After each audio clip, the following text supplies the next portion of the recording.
I'm going to try and convert my spring-fed pond into a natural swimming pool. I believe most people build them from scratch, but the health of this pond was really bad, and I reckon I can give it a shot. So this is phase 1, clearing it out.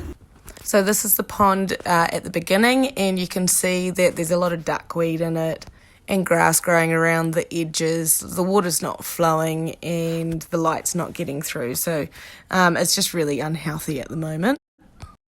This is an example of a natural swimming pond to give you an idea of what I'm trying to achieve. So you can see around the edges you've got all of your plants that oxygenate the water and help purify it, and they're in a shelved off area where they can grow separately so you're not swimming amongst the plants. So there's no chlorine or salt in these pools. It's all cleaned by the plants and water reticulation and movement of the water and aerating it.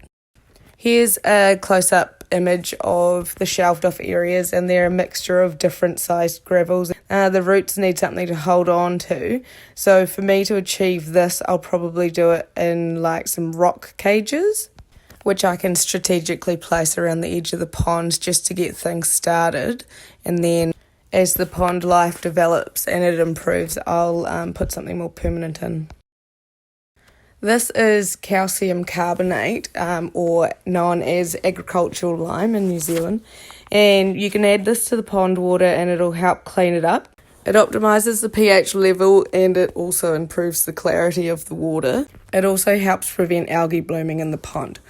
So I'll dose the pond with this quite heavily before I add any plants around the edges. My pond is spring-fed and it does have a small amount of flow, but it's not quite enough to keep the water clean. So after it's all been cleaned up by the ag lime, etc., I'm going to get some of these small water fountains. They keep the surface of the water agitated, which helps keep the water oxygenated. So I'll probably need a few of these for the size of my pond.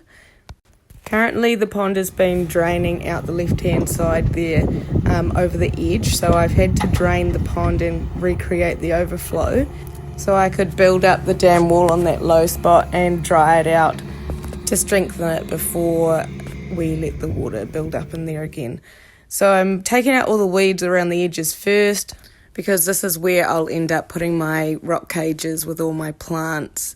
And eventually I hope to achieve a natural swimming pool similar to this one. Phase 2 will be installing the new overflow pipe for the pond, culverts, new driveway construction, and the new site for the cabin to sit on.